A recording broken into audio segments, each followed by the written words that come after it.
Bendiciones a todos, que el Señor les bendiga. Estamos en este día nuevamente en Fundamentos para poder hablar de apologética cristiana con ustedes. Y hoy creo que es un programa muy especial porque vamos a tener nuestro primer programa en MQB Radio. Es decir, estamos prácticamente desarrollando fundamentos en nuestra casa acá en Más que Vencedores. Así que espero que nos acompañes y que esta nueva etapa que vamos a tener con ustedes hoy en nuestra casa sea de bendición para ustedes. Y antes de presentar el programa, quiero presentar a el panelista y también conductor que está conmigo, Edwin Jiménez. ¿Cómo estás, Edwin, en ¿Qué este tal, Jorge? programa especial? Estoy súper contento y mirá que me ilusioné con esa presentación porque cuando empezaste a decir que estábamos en un programa muy nuevo, especial, y pensé que iba a decir porque volvió Edwin a Fundamentos. Hace rato que no estoy compartiendo mesa contigo en la radio. Y realmente es un placer y qué manera de volver, ¿verdad? Desde nuestra casa en MQB Radio, que desde ya le invito a la gente a que pueda empezar a seguir, Sí. a seguirnos a MQB Radio, que estamos en Instagram, así tal cual, MQB Radio PI.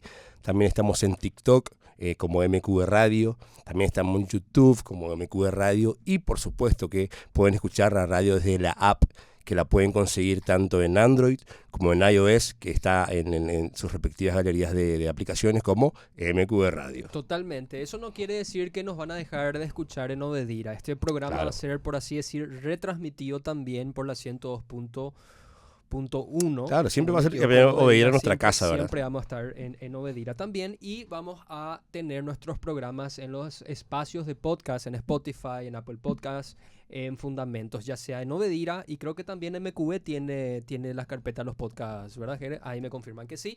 Entonces vamos a estar trabajando full para traerles contenido apologético de calidad a ustedes para que podamos crecer en la fe cristiana y también defender la fe, porque de eso se trata la apologética. Amén. Y hoy tenemos un programa muy importante, muy especial. Creo que es fundamental porque se trata de la apologética cultural. Así es. Por así decir. De repente el término cultural o batalla cultural o apologética cultural está un poco tergiversada porque siempre parece que se trata de una especie de batalla política. Es decir, vamos a hacer apologética cultural en el sentido de que vamos a tomar partido político, vamos a empezar a luchar contra la izquierda, contra la derecha, etcétera. Pero claro, una apologética cultural. Claro, que es como que vamos a empezar a pelearnos, algo así. Claro. Y no se trata de eso. Totalmente. No vamos a poner de repente el traje de Agustín Laje, etcétera, y vamos a hacer batalla cultural. No se trata de eso. La apologética cultural en este sentido va a enfocarse en la influencia que el cristianismo ha generado en la sociedad. Y en este caso titulamos el programa de la siguiente forma: Ecos de la Fe, el fundamento de Occidente. ¿Qué te parece el título? Me parece que es un título que ya genera indefectiblemente una curiosidad, por lo menos al oyente sincero. Creo que un nombre así ya le llama la atención. Y creo que es un tema vital. Creo que es un tema vital cuando hablamos de los ecos de la fe y de por qué hablamos de que el cristianismo es el fundamento de Occidente.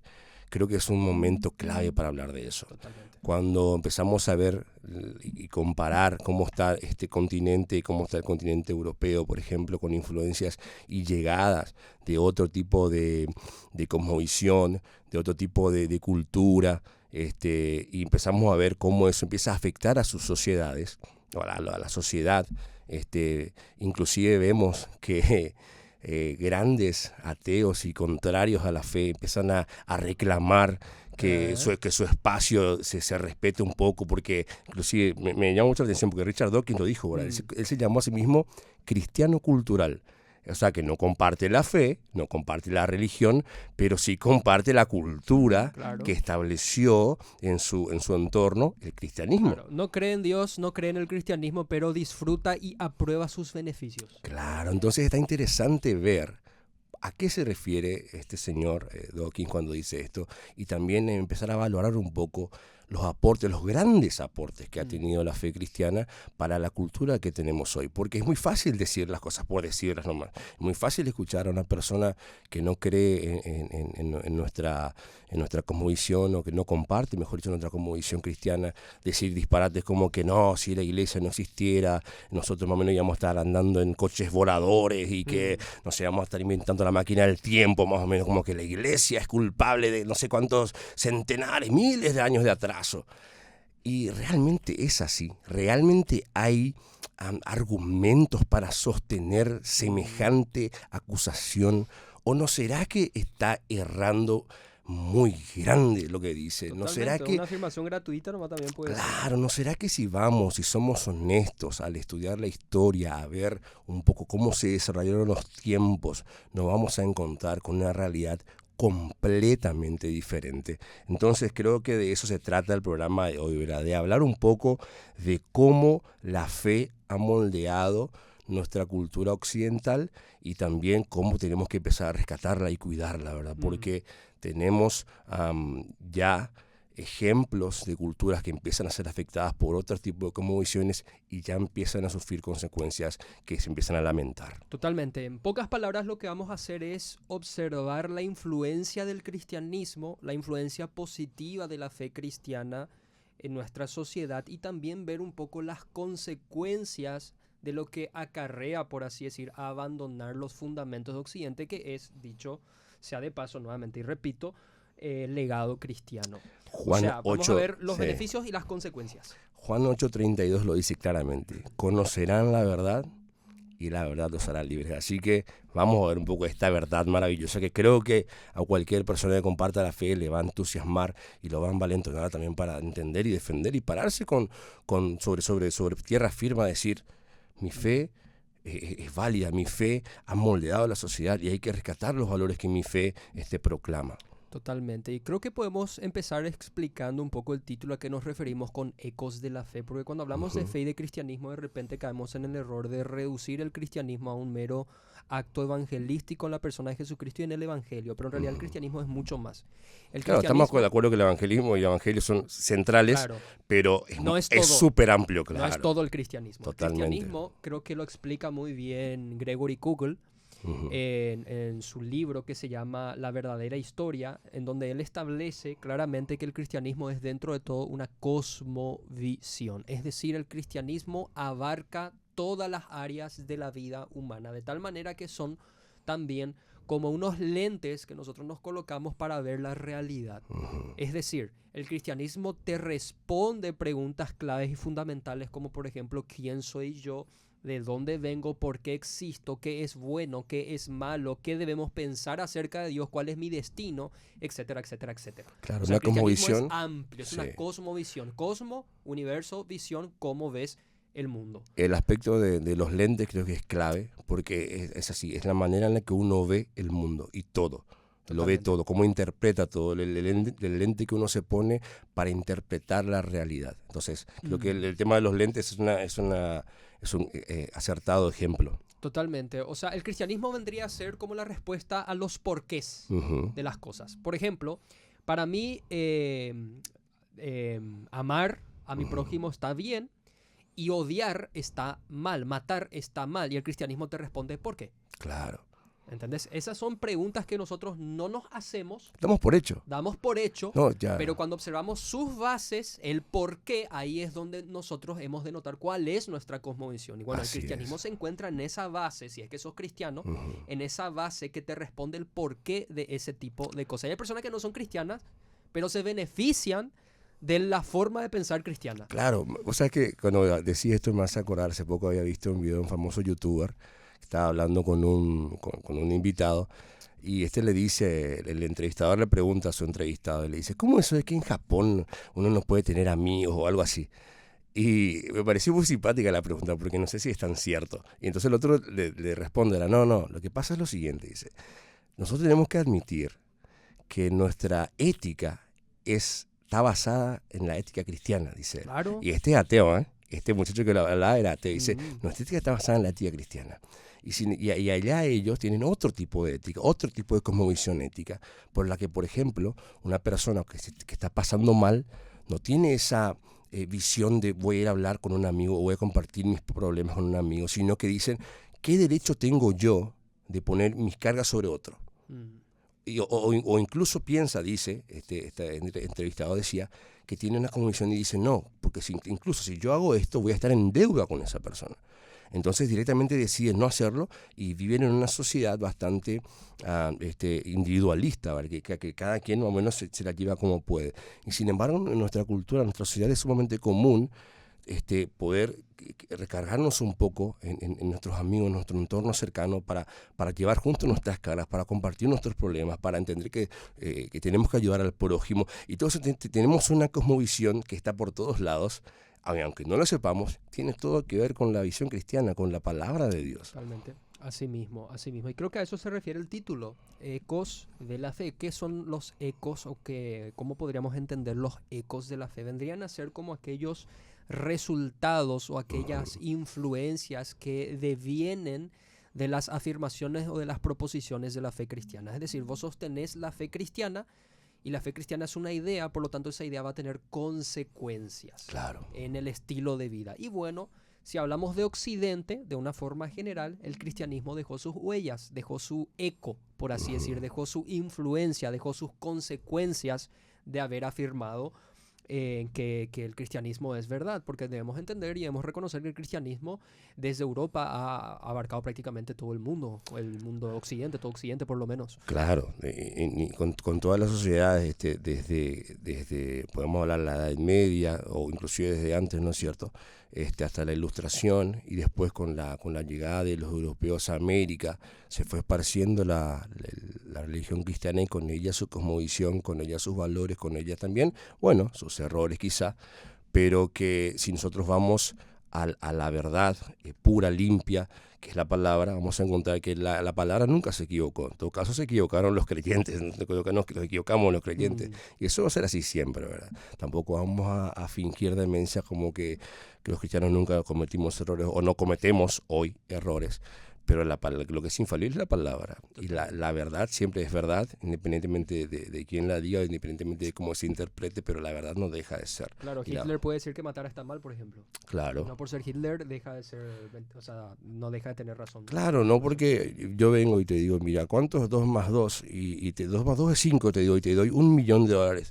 Y vos decís, sí, claro que sí, 2 más 2 es 5. ¿Por qué? Porque yo te di 5 millones. Claro. No, vos podés quererme o estar, porque te acabo de pagar y vos decís eso, pero así no por eso pasa a ser verdad. O yo te puedo decir 2 más 2 es 4 y te doy un golpe por la cara y vos te puedes enojar, te puedes llorar, lo que quieras, pero igual lo que yo acabo de decir no descalifica. Claro, por más que yo no sea una buena persona en ese momento. Totalmente. Quiero mostrar un ratito en pantalla ahí, Jere me va a ayudar desde cabina, un meme, por así decirlo. No sé si un meme, sino que una imagen que ilustra de repente la realidad, cómo los ateos imaginan su mundo sin Dios. Y ahí podemos ver, parece un mundo utópico, donde la tecnología, la modernidad gobierna. Claro, para la gente ¿cómo realmente es? Que está escuchando y no ve la imagen de arriba, ahí se muestra una imagen futurista, como hablábamos, son autos voladores, edificios así parecen los supersónicos en 3D, así impresionante. Y abajo cómo realmente es. El mundo sin Dios, una decadencia. Una depravación total, gente. Esto lo vamos a explicar, Edwin. Obviamente. Claro, desfilando desnudas. Pero por si acaso el que no ve, escucha, están todos blurreados, no hay nada. Claro, fuera de... Totalmente. Queremos explicar un poquitito, primeramente, Edwin. Sí, vamos a decir cuáles son las características de Occidente para después explicar cómo es que esas características llegaron a ser así en nuestra sociedad. Las características de Occidente, por ejemplo, ¿qué tiene Occidente que le caracteriza, por así decir? Tiene su ética. Así es. Es decir, tiene una forma de ver la moralidad. Creo que en Occidente todos estamos de acuerdo que violar niñas por diversión está mal. Por supuesto. Y creemos que la ayuda desinteresada y abnegada al prójimo está bien. Claro.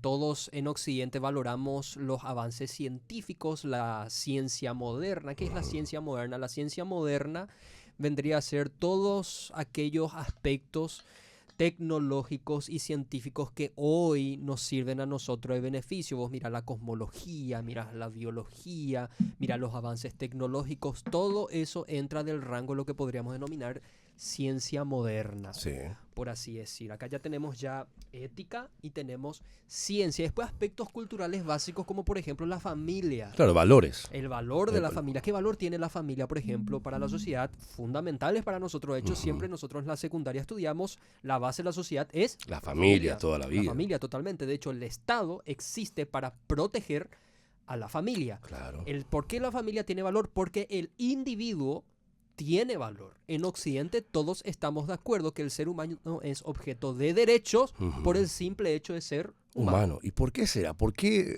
este tipo de cosas que damos por hecho? Este es el tipo de... Pareciera como que todos nacen creyendo y pensando así. Claro, vos te levantas Pero, una mañana y afirmás todo eso. No, no es claro, así, el no ser cayeron humano del vale. cielo. No.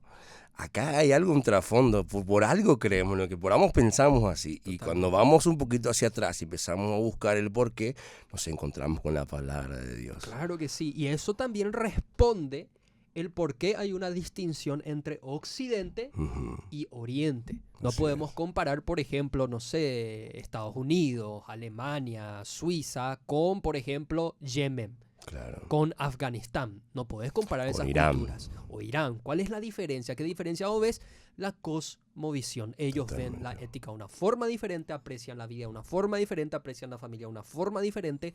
¿Por qué ocurre todo eso? Y eso es lo que queremos analizar ahora y poner en el punto de quiebre a la fe cristiana, que es lo que marca la diferencia. Voy a poner, por ejemplo, sobre la mesa la igualdad. La igualdad, claro. La igualdad entre el hombre y la mujer, como seres humanos valiosos o como seres con dignidad.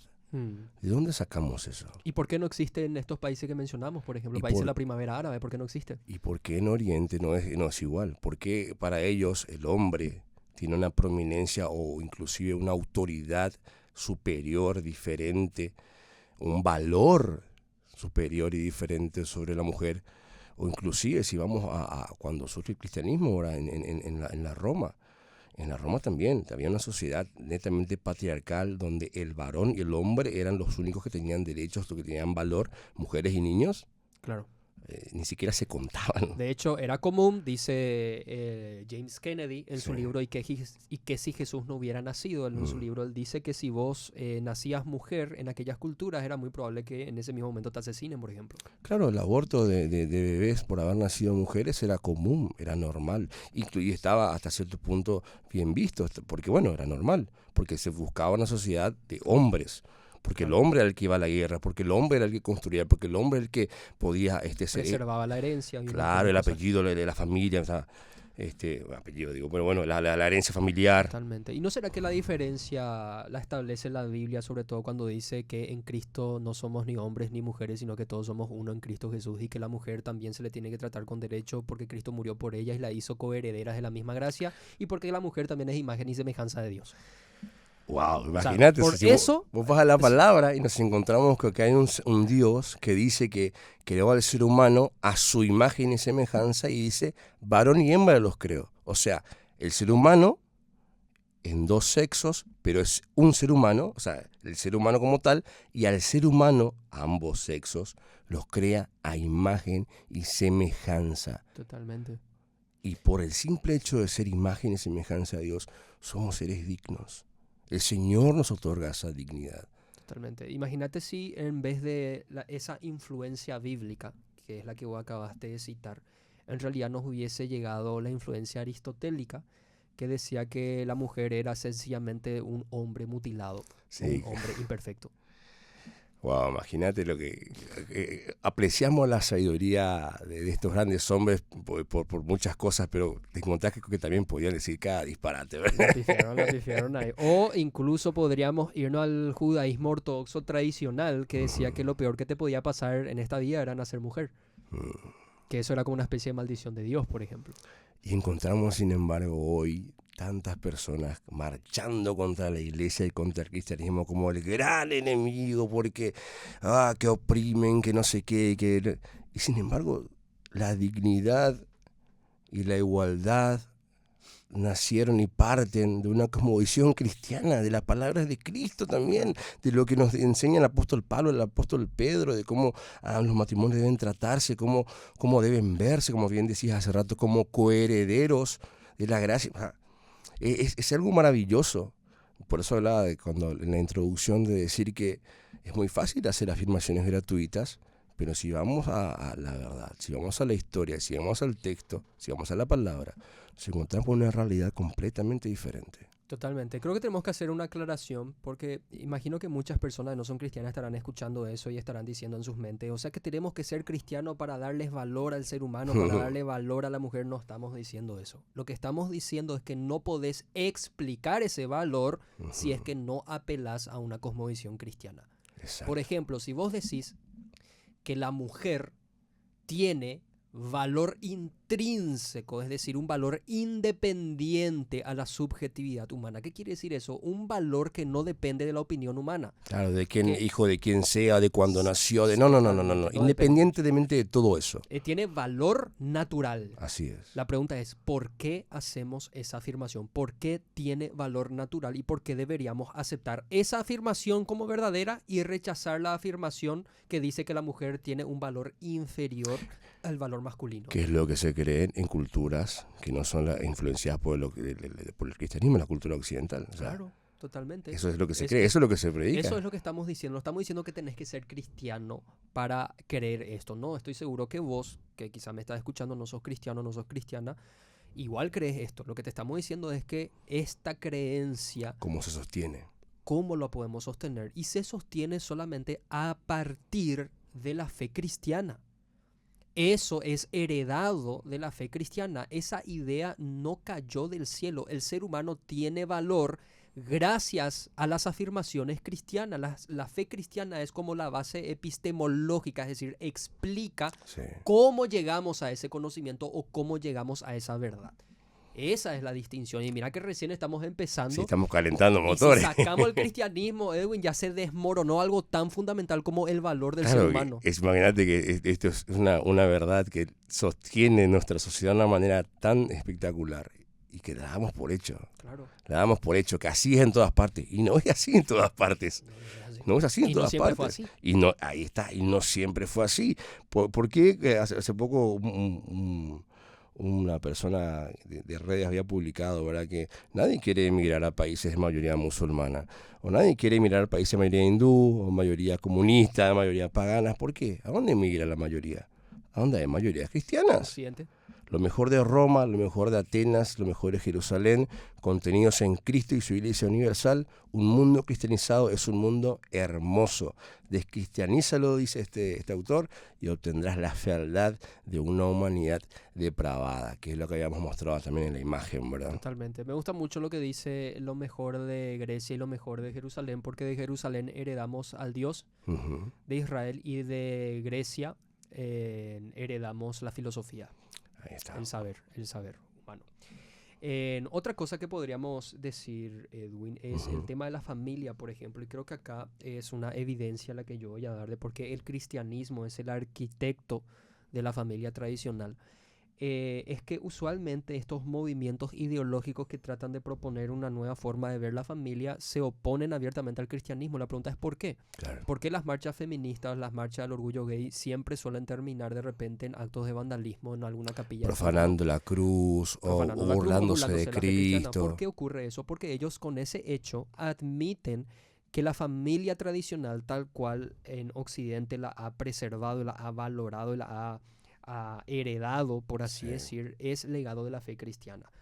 Cuando ellos van a tratar de generar una afrenta o una oposición a la causa de la familia tradicional, no se van a un templo musulmán, no se van a un templo mormón, por así decir, no se van a un templo budista, se van a ir a un templo cristiano. Así es. Porque ellos saben que es de ahí de donde se desprende la idea de la familia tradicional. Papá, mamá, hombre, mujer, hijos. Una familia monógama, heterosexual y que aprecia la vida y la dignidad de los hijos. Eso es legado cristiano. Y esto no es algo que nosotros estamos diciendo porque somos cristianos, Edwin.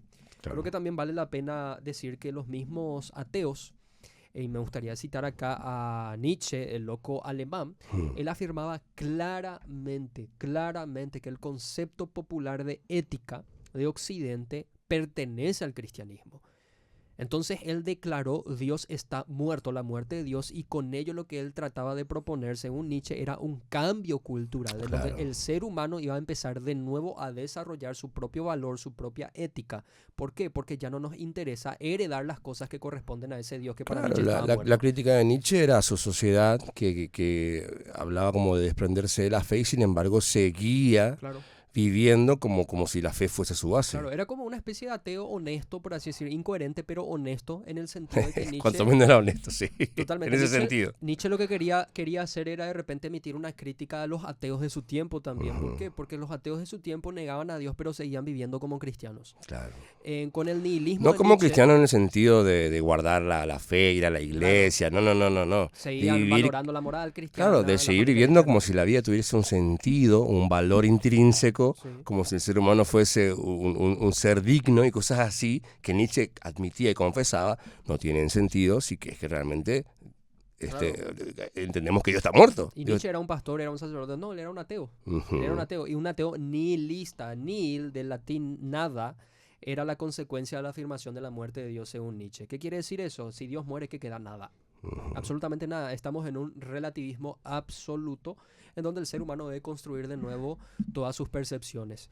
Imagínate, el ateo debería reconocer esa consecuencia de la afirmación de que Dios está muerto. Sin embargo, estoy convencido que muchos de los ateos que nos están escuchando quizás no querrían que sus esposas sean relativistas sexuales, por ejemplo. Claro. ¿Por qué? Porque ellos valorarían la objetividad moral y la pureza sexual que es legado a la fe cristiana.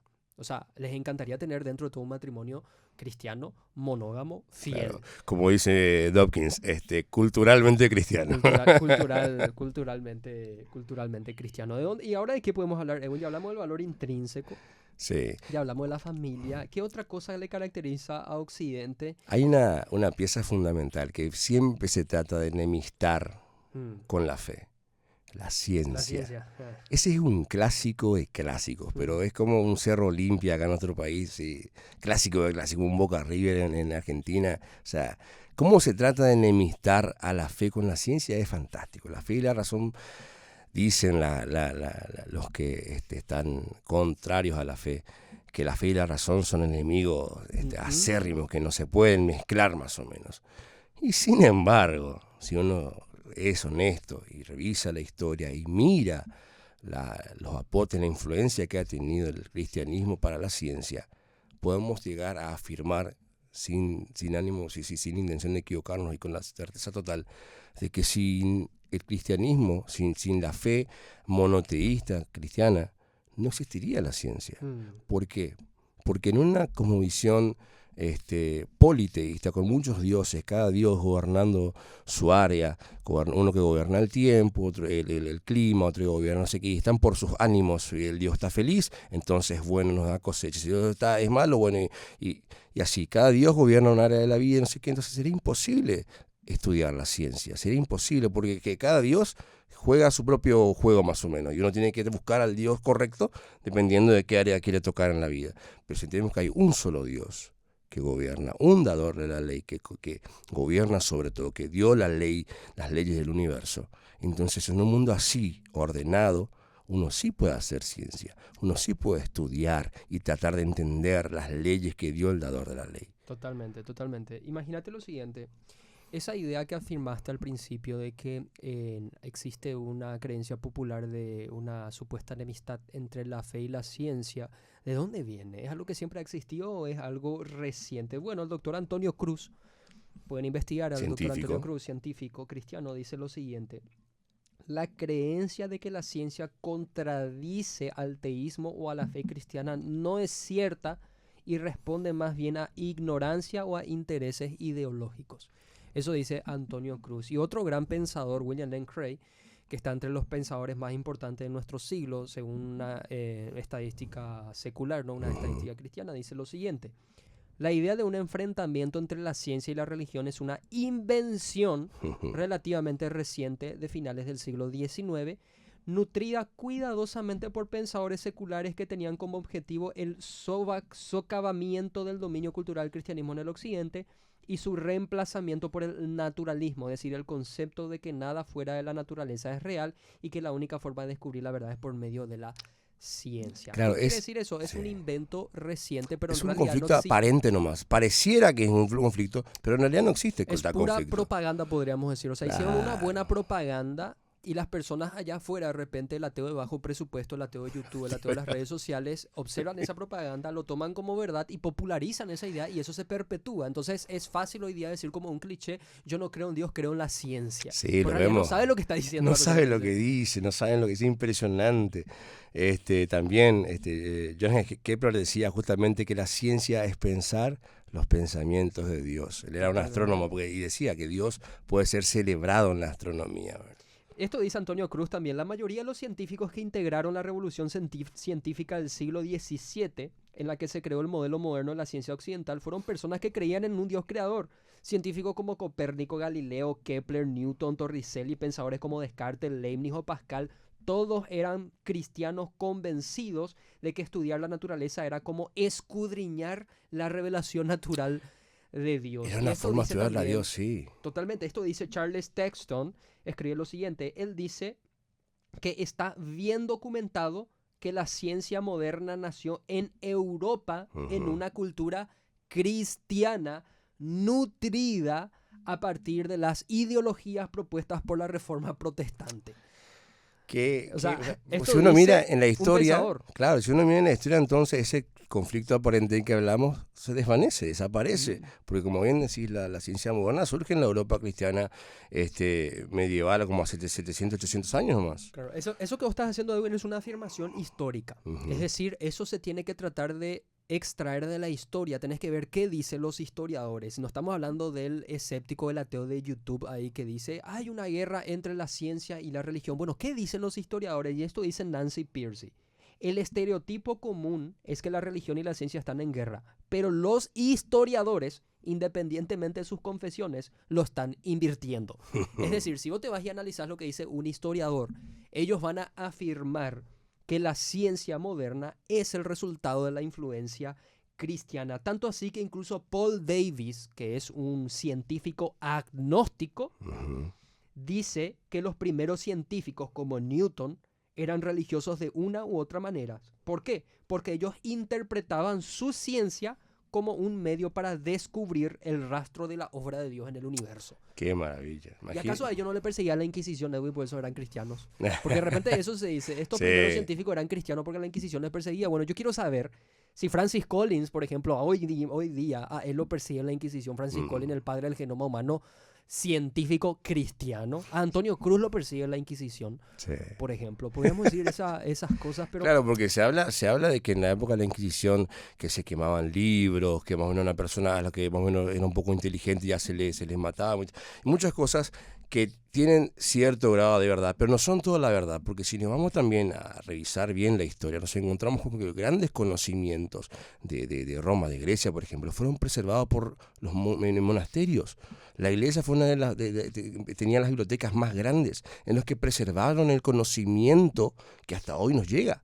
Totalmente. Ellos eran los que sabían leer, ellos lo que sabían, y la sociedad estaba luchando contra la peste, luchando de muchísimas cosas que iban sufriendo como sociedad, y fueron los monjes, la iglesia, la que fue guardando mucho conocimiento que hoy nos llega. También. Totalmente. Hay como una especie, no quiero sonar conspiranoico, pero hay una especie de conspiración en este sentido con ese tipo de afirmaciones, porque ellos te van a decir disparates, como por ejemplo de que la Iglesia Católica persiguió y mató a Galileo, por ejemplo.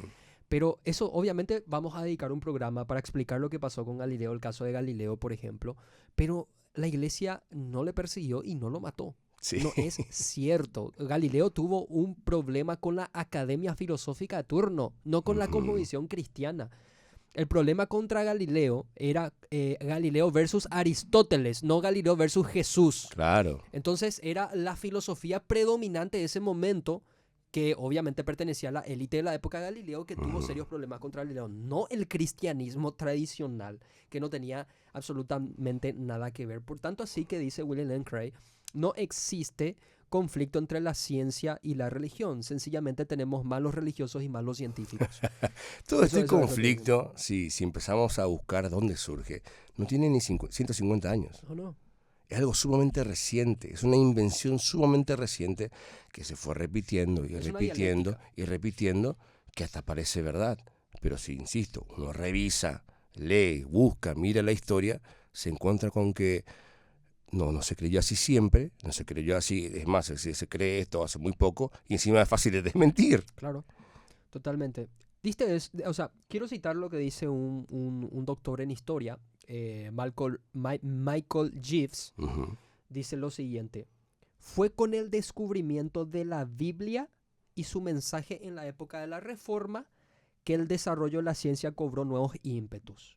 Estos nuevos impulsos, corriendo juntos con todo lo mejor del pensamiento griego, fueron a producir la mezcla exacta que desataría la reacción en cadena que llevaría a la explosión de conocimiento que comenzó a principio de la revolución científica en el siglo XVI y que continúa avanzando con cada vez mayor auge en la actualidad. ¿Qué es lo que tenemos acá? Tenemos la filosofía griega, que fue potenciada, por así decirlo, impulsada con el descubrimiento de la Biblia. Porque recordemos que a partir de la Reforma Protestante, el conocimiento fue, por así decir, liberado y fuimos Claro. libertos del oscurantismo. Sí. Las personas han tenido acceso así a la Biblia y la Biblia ha generado, por así decirlo, le ha dado al ser humano la idea de que a través de la investigación de la revelación de Dios podemos descubrir las verdades divinas. Y obviamente eso también implica conocer a Dios a través del estudio de la Biblia. La ciencia, inclusive, si uno quiere decir la atea, la ciencia atea, asume y debe asumir de antemano que el universo es uniforme, predecible y racionalmente comprensible. Porque si no fuese así, la ciencia no sería posible. Claro. Entonces, como dice Paul Davies, la ciencia solo puede progresar si el científico asume una visión teológica del mundo. Claro, Paul Davies es agnóstico, no es cristiano. Muy fuerte. Es agnóstico, no es cristiano. ¿Qué es lo que está diciendo Paul Davies? Mira, cuando vos haces ciencia, vos estás confiando en dos hechos. Uh-huh. Hecho número 1, que el universo allá afuera es coherente y racional. Tanto así que puede ser entendido por el hecho número 2, que es tu mente, que también funciona de forma coherente y racional. ¿Qué estás haciendo acá? Estás presuponiendo una lógica y un orden, tanto allá afuera como adentro. Y la pregunta es, si Dios no existe y lo que hay afuera es por azar y lo que hay adentro también es por azar, ¿cómo me hablas de un orden y de una conexión entre tu mente, tu entendimiento y el mundo entendible de allá afuera? ¿Cómo puedes confiar en que, cómo puedes, o sea, es muy fuerte. Esto es solamente este argumento, de hecho, da para un programa completo, creo yo, porque inclusive podemos hablar cómo el ateísmo no puede ni justificar el origen de la confiabilidad del razonamiento lógico, ¿verdad? De cómo la lógica no tiene sustento en el ateísmo. Pero, como digo, eso da para todo un programa aparte. Volviendo a cómo el cristianismo, los ecos de la fe en nuestra sociedad. Todo esto que venimos hablando se dio en Occidente, se dio en un entorno, en una sociedad cristiana, ¿Sí? Con influencias cristianas, con cosmovisión cristiana. Y no pudo haber sido, y no fue de hecho, en otras sociedades, con otras cosmovisiones. Por ejemplo, algo que mencionaste nomás, Edwin, y quiero volver a echar leña a ese fuego, es la parte de las leyes de la naturaleza, por ejemplo, que es algo apasionante poder estudiar. ¿Qué son las leyes de la naturaleza y que está de repente en la boca así de los científicos? Las leyes de la naturaleza son descripciones de cómo se comporta el universo. Esas son las leyes de la naturaleza. La pregunta es, ¿de dónde extraemos el concepto ley? ¿Y por qué confiamos en que la ley de la naturaleza es continua? Por ejemplo, la ley de la gravedad, porque tiene ese cálculo matemático, por qué la materia se comporta como lo hace, etcétera. ¿Qué es aquello que impone esa ley sobre el comportamiento de la materia? ¿Por qué se comporta el universo así y no se comporta de una forma diferente? Claro, eso lo sorprendente hasta para cualquier científico, inclusive no Los cristiano. científicos dan por hecho nomás las leyes naturales. Va a ser justamente que el universo es explicable. Sí, por esas leyes es explicable y ¿con qué vos estudias el universo? Con los lentes de la coherencia matemática. Vos estudias las leyes de la naturaleza y después ves ahí y tu cálculo es un orden perfecto matemático. Y dice C.S. Lewis, los hombres se volvieron científicos porque esperaban una ley en la naturaleza. Y eso lo hacían porque ellos creían en un legislador.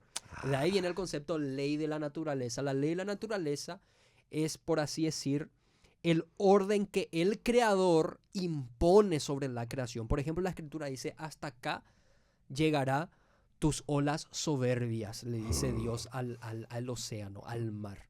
Es decir, el océano se comporta de esa forma porque la palabra de Dios así lo declaró. Esa es una ley porque hay un legislador.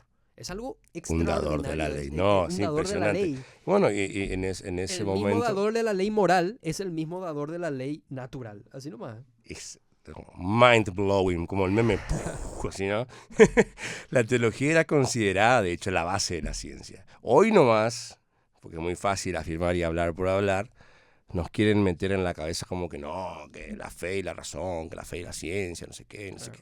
Yo creo en Dios, perdón, yo creo en el Big Bang, no creo en Dios.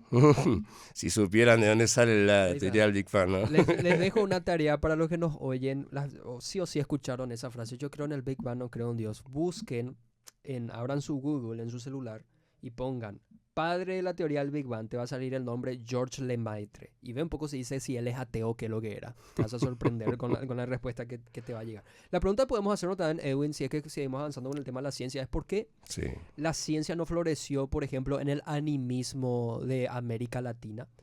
¿Qué es el animismo? El animismo es una religión que deifica la naturaleza, es decir, declara que hay un Dios en los árboles, declara que hay un Dios en el agua, declara que hay un Dios en las rocas. Tal cosmovisión de forma natural va a inhibir o va a impedir la investigación científica porque uno no puede sujetar a objetos deificados el análisis objetivo. O sea, ellos no van a poder agarrar la piedra creyendo que en esa piedra habita Dios y van a presuponer o van a tratar o pretender, mejor dicho, de hacer un estudio objetivo de esa roca, por así decirlo. Obviamente no iba a florecer jamás la ciencia en un contexto animista. Pero ocurre lo mismo con el budismo. Así es. El budismo dice que el universo mismo es una ilusión.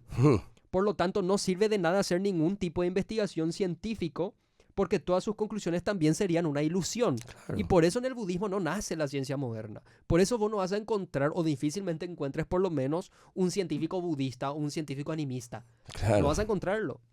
Las religiones politeístas, Edwin, ¿por qué no surgieron la ciencia? La ciencia no surge en las religiones politeístas, la Mesopotamia, Grecia, Roma, egipcia, por ejemplo. ¿Por qué no nacen ahí? ¿Por qué? Porque ellos explicaban todos sus eventos naturales citando a alguno de sus dioses. Claro. Por ejemplo, el dios del trueno, Zeus, para los griegos, Thor, para los nórdicos. Y así vamos a ir. Claro, para cada cosa que hay que explicar, hay un Dios detrás. Claro, no es necesario preguntarnos por qué el agua burbujea en el océano, porque la respuesta siempre va a ser metafísica. Quizás Poseidón lo esté agitando. Claro, exacto. Entonces, la fe cristiana, en cambio, no es similar en ese sentido a las religiones panteístas, animistas, que ve el mundo como divino o habitado por espíritus. ¿Cómo ve la fe cristiana el mundo? La ve como el producto natural de un creador trascendente que lo diseñó de forma ordenada y que ha diseñado a seres humanos de forma ordenada también y a la vez que sean capaces de entender el universo que está ordenado. De modo que el mundo es un lugar racional que está abierto a la exploración y al descubrimiento humano sin temer que se trate de una ilusión. Claro. Y precisamente de eso se trata la ciencia. El monoteísmo cristiano, entonces, podemos afirmar que impulsa la búsqueda de la verdad científica. Totalmente. Clark Gordon dice lo siguiente: el jardín del cual surgió la ciencia moderna es la fe cristiana, con su complejidad y con su diseño. Es como la tierra fértil en donde el conocimiento fue sembrado y germinó lo que hoy entendemos como ciencia moderna. O sea, eso es así. Puede ser ateo, pero la ciencia que deificás como ateo, porque la ciencia por hoy día es Dios. Claro. Que deificás es el resultado del beneficio cristiano. Puedes leer el libro Herencia del Cristianismo de César Vidal. Herencia de la Reforma también. Sí, la herencia de la Reforma. Y también hay otro que se llama ¿Y qué si Jesús no hubiera nacido?, del teólogo James Kennedy, que es uno de los presbiterianos más influyentes de los Estados Unidos. Un librazo. Y ahí tocaba el tema ese de la igualdad. También. Entonces, ya vimos cosas como la familia, la igualdad, la ciencia. Todos son ecos de la fe. Todos, aunque uno no habla necesariamente de salvación, perdición, qué sé yo, y sin embargo están y tienen todo que ver con la fe. ¿Con cuál fe? La nuestra. Claro, la fe cristiana. La fe cristiana es el resultado de presuponer la fe cristiana, por lo menos. O sea, la base es la fe cristiana. Si sacás esa base, no te queda absolutamente nada. Te estás robando de capital prestado. Sí, claro. Mismo la libertad. Si la hablamos libertad también. de la libertad como concepto, como la libertad tanto personal como la libertad religiosa, inclusive la libertad para oponerse, ¿no es cierto?, para protestar, se surgen en un contexto cristiano. Cuando vemos todas estas marchas contra la cosmovisión, bueno, no marchan abiertamente contra la cosmovisión cristiana, pero se sabe que es contra la cosmovisión cristiana, como bien decías, todo eso surge en sociedades occidentales. Claro, vos no vas a ver esas marchas en países árabes, por ejemplo. ¿Por qué no pasan este tipo de cosas en ese tipo de sociedades? Ahí mismo se les apedrea, se les mata, se les encarcela, etcétera. Un montón de cosas. Imagínate, o sea, hasta un concepto tan básico que, insisto, damos por hecho siempre, como la libertad, surgen en sociedades cristianas. El concepto de la influencia que tuvo el cristianismo, por ejemplo, en la abolición de la esclavitud, del valor de los seres humanos. Estaba escuchando de venida que hablaban, por ejemplo, cuando llegaron los españoles a América y empezaron a ver que estaban los indígenas, ¿no es cierto? Tuvieron que primero definir si eran o no seres humanos, porque si eran seres humanos, habría que explicarles primero sobre Cristo. ¿Por qué? Porque tienen una dignidad ahí primera. Claro, tienen alma y esa alma tiene que ser salvada. Entonces, eso me pareció algo muy interesante porque ahí ya estamos hablando de cómo la dignidad viene de ser humano, la libertad viene del ser humano. Y también podemos ver en la historia de la libertad, siguiendo hablando sobre la libertad, el papel que tuvieron los cristianos en los movimientos por los derechos civiles, por ejemplo. Claro. O sea, estaban impulsados por su cosmovisión cristiana. Y creo que esto está conectado nuevamente a la idea del valor intrínseco del ser humano. El ser humano tiene valor, por eso debe ser objeto de derecho, porque obviamente no vamos a dar derechos a aspectos que no tienen valor, que no tienen un valor natural, por así decir. Por eso el derecho del ser humano es su derecho natural o su derecho básico, como se suele decir. Es algo que no puede mutar, no se puede erradicar, no es erradicable, por así decir. Como dice y me llama mucho la atención a qué apela la Declaración de Independencia de los Estados Unidos. Dice claramente que el ser humano, por cuanto es humano, es objeto de derecho, valor y libertad. ¿Por qué? Porque fue creado por Dios. Y ahí la Declaración de Independencia de los Estados Unidos cita a Dios, porque sabe que si cita a Dios la discusión terminó, deja de ser subjetivo.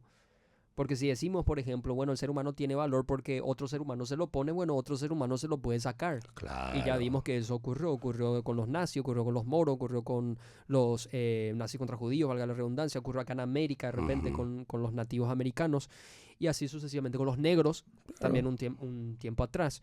Y así sucesivamente, o sea, si depende de la subjetividad humana, vamos a caer... Siempre alguien va a surgir y va a poner una nueva doctrina que Claro. dice, no, nosotros somos superiores y mandamos y lo que decimos acá es lo que vale. Claro, sin embargo, si apelamos a Dios, la subjetividad terminó, como decía Sproul, la discusión terminó. ¿Por qué? Porque Dios es objetivo externo al ser humano y es universal. Y cuando vos le pones a Dios como la base del valor del ser humano, entonces es ahí donde podemos hablar de valor natural. Y obviamente no va a tener jamás peso lo que diga un ser humano de lo que diga Dios, por ejemplo, en ese sentido. Entonces la libertad sujeta al valor nuevamente. Al ser humano, los derechos, la libertad encima de una frase está en auge ahora mismo, de repente con el liberalismo político, el liberalismo económico, etcétera. Libertad, libertad, libertad. Bueno, la libertad, tal y como la entendemos, no puede sostenerse en pie a menos que apelemos a la fe cristiana. Y eso ocurre también con otras reclamaciones en políticas como el aborto, por ejemplo. Ahí. Había una activista antiaborto, jovencita, muy conocida en su momento, que defendía obviamente la vida del niño por nacer, pero lo hacía desde la cosmovisión atea.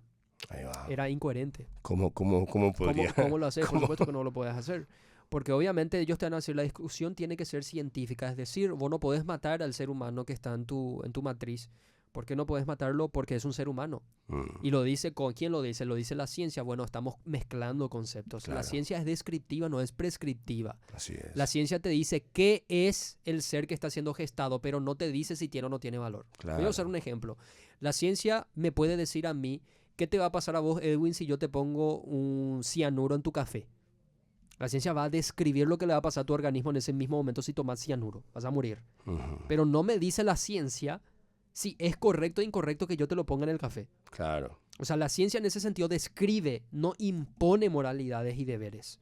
así es. La ciencia te puede ayudar a construir una bomba nuclear, pero no te dice si es correcto o incorrecto lanzarla a un país. No sé si me estoy explicando, son cosas Claro. completamente Son juicios de diferentes. valor. Exactamente, la ciencia es neutral en ese sentido Ujú, y su campo no es el metafísico, que corresponde en este caso a la ética. Bueno, es así también. La discusión sobre el aborto no es científico, ujú, es filosófico. Porque claro. estamos diciendo que no podemos matar, estamos haciendo un juicio de valor. ¿Por qué no le podemos matar? Porque tiene valor el ser humano en gestación. Tiene valor. ¿Por qué tiene valor? Y eso ya no te lo responde la ciencia. Claro. Te responde la filosofía, y en este caso la filosofía cristiana, si querríamos llamarlo así, porque tiene Ujú, valor por el simple hecho de que es imagen y semejanza de Dios, y Dios aborrece el homicidio. ahí está. Sencillamente por eso. Tenemos entonces ejemplos como la familia, tenemos ejemplos hablábamos hace rato de la igualdad, estamos hablando ahora hablamos también sobre la ciencia, y ya estamos abarcando muchísimo de lo que hace nuestra sociedad. Insisto, como dije al principio, damos por hecho, como que así nomás lo es y todos pensamos lo mismo. No, no, no. Pensamos así en nuestra sociedad occidental porque estamos influenciados por el cristianismo. Mismo el concepto de justicia. Totalmente. Los conceptos que tenemos sobre la justicia no pueden ser y no son iguales en sociedades donde hay otro tipo de cosmovisión, como por ejemplo la cosmovisión hinduista, budista, que hablan sobre el karma, el dharma. Ellos tienen otro concepto sobre cómo ocurren las cosas o cómo se equilibran las cosas y la justicia. Mismo también, para los musulmanes es distinto. Y nuestras sociedades de la justicia, la forma en que nosotros entendemos justicia, tiene que ver totalmente con la cosmovisión cristiana. Totalmente. Así mismo, así mismo. ¿Por qué? Porque está nuevamente bañada por la ética cristiana. Por ejemplo, yo me pregunto cómo una mujer que vive en Afganistán o Ujú. en Yemen, por ejemplo, una mujer que está por allá, pueda reclamar justicia por el maltrato y la subyugación que sufre en su contexto familiar por parte de su marido. Mm. Si el Estado mismo, si el poder coercitivo de ese contexto lo permite, ¿qué tipo de justicia está Permite y hasta lo reclamando? promueve. Claro, el único tipo de justicia que ella puede reclamar es la justicia divina. ¿Pero de cuál Dios? ¿Del Dios musulmán? No lo creo. Del Dios cristiano. El único que puede traer justicia a una mujer subyugada en el Islam no es Alá. Ella tiene que clamar justicia y salvación al Dios cristiano, porque Alá lo permite, Jehová no lo permite. Así es. Esa es la distinción que tenemos que hacer. Dice Nancy Pearcey, y esto creo que también es un mensaje para todos los cristianos. Los cristianos no deben tener miedo de reclamar confiadamente los principios bíblicos que hicieron posible la ciencia, la ética y todos los beneficios que hoy disfrutamos de Occidente. ¿Por qué? Porque eso no corresponde al legado ateo o al legado de alguna otra religión. Es legado cristiano. Eso dice Nancy Pearcey. Lo dice claramente Nancy Pearcey. Ahora la pregunta es, ¿por qué cristianismo sí? ¿Cuáles son las consecuencias de abandonar la fe cristiana? Creo que podemos hablar ya de eso. Yo creo que sí, porque se nos está yendo. ¿Cuánto tiempo tenemos más o menos para saber? Perfecto. 5. Para ir cerrando. 5. Genial. Podemos hablar levemente de las consecuencias que hoy día podemos verlo, podemos notarlo, por ejemplo, en países que originalmente han sido influenciados por el cristianismo, pero que ahora están dejándolo a un lado, están sacándole al cristianismo de la ecuación. Tenemos el caso de Europa, por ejemplo, y vemos la proliferación de población musulmana en ese contexto, y ahora estamos viendo las consecuencias. Por ejemplo, dentro de poco Europa puede ser musulmana así tranquilamente. Tranquilamente. Y eso es algo que está preocupando profundamente a las personas que son originarias de ahí. Como había mencionado la frase de Dawkins, ¿verdad? Richard Dawkins mismo se planteó, o expresó, mejor dicho, la preocupación que él tiene por cómo en Europa se está abandonando la herencia cristiana y cómo el Islam está tomando fuertemente la sociedad en general, está como empezando a remoldear la Una cultura. ingeniería social, Sí, parece que hay. esa es la palabra. Hay una ingeniería social muy fuerte. Están entrando ya en la parte política, ¿verdad? Hace poco en el Parlamento inglés estuve viendo, hubo votaciones y entraron un montón de personas aunque defienden la fe musulmana, que defienden el Islam. Y no es por demonizar a nadie, no es porque somos como para discriminar, no, es simplemente si uno se va y analiza las creencias que tienen, te vas a encontrar con que distan muchísimo de lo que nosotros creemos y lo que nosotros defendemos como correcto. No solamente porque ahora un Dios diferente o porque una cuestión de fanatismo religioso que nuestro, no. Ellos tienen una cosmovisión sobre la vida diferente, sobre las personas diferentes. Claro. Entonces vale la preocupación misma de gente va a traer consecuencias. Que no comparte la fe, de decir, estamos con cuidado porque estamos abandonando nuestras raíces. Yo diría lo siguiente también, Edwin, y creo que es algo que se tiene que saber. El Islam no es una religión pacífica, como se te quiere hacer vender. Acá en Occidente, por ejemplo, acá mismo en Paraguay, acá en nuestro país, tenemos musulmanes que viven, entre comillas, pacíficamente. Pero ellos no viven pacíficamente en virtud del Islam. Ellos tienen o practican una fe musulmana completamente aguada y completamente mutada. El verdadero Islam es el Islam que podemos ver en estos movimientos radicales allá en Oriente. O sea, es que eso es así. Mi papá me suele contar como una anécdota. Él estuvo en una beca, se juntaron con gente de la OEA, de muchas partes del mundo. Y estaban en una cena después y él es abogado. Y está con otra abogada que era musulmana. Y en un momento de charla amena, le dice la otra con total naturalidad: vos sabés que si yo te mato, yo voy al cielo. Por infiel. Yo te mato por infiel. Y jajaja, más o menos. Y mi papá se coge que... ¿Qué? Me estoy diciendo que me va a matar. Claro, porque si van a ser realmente fieles a sus textos sagrados, es otra convicción en la que tienen. Y quiero rescatar lo que Dawkins dijo textualmente. Dawkins dijo: si tengo que elegir entre el cristianismo y el Islam, esta persona es atea, rabiosamente atea, elijo el cristianismo todas las veces. Me parece una religión fundamentalmente decente. Después de haber dicho tantas cosas contra el cristianismo, ahora está diciendo que es una religión fundamentalmente decente en una manera que el Islam no lo es. Claro. Pero existe un Islam pacífico, te van a decir algunos. Bueno, ese no es el Islam, esas son sectas islámicas. Por ejemplo, acá existe uno muy famoso que es la comunidad Ahmadí, por ejemplo, que ya tienen a su Mesías prometido, etcétera. Una filosofía medio rara, pero eso no es el Islam. O sea, si vienen los verdaderos musulmanes, le van a tomar a ellos como infieles. ¿Y qué es lo que hacen movimientos radicales como el movimiento del Estado Islámico, por ejemplo? Bueno, ellos lo único que hacen es obedecer a interpretaciones literales del Islam, del Corán. De hecho, Islam no es una religión que se deba entender también. Eso lo explica Nancy Pearcey en su libro. Ellos mismos saben eso. Sí. ¿Qué significa Islam? Islam significa sumisión. Y ellos entienden que el Islam es algo que se obedece, no es algo que se entiende. Por eso se enfatiza todo el tiempo sumisión, obediencia, obediencia. En cambio, la fe cristiana establece una relación a través del amor y del entendimiento. O sea, el cristianismo sí tranquilamente puede adoptar el saber, la razón, la lógica, el entendimiento, etcétera, porque existe una conexión. En cambio, en el Islam no, el Islam es completa abnegación, completa obediencia, punto.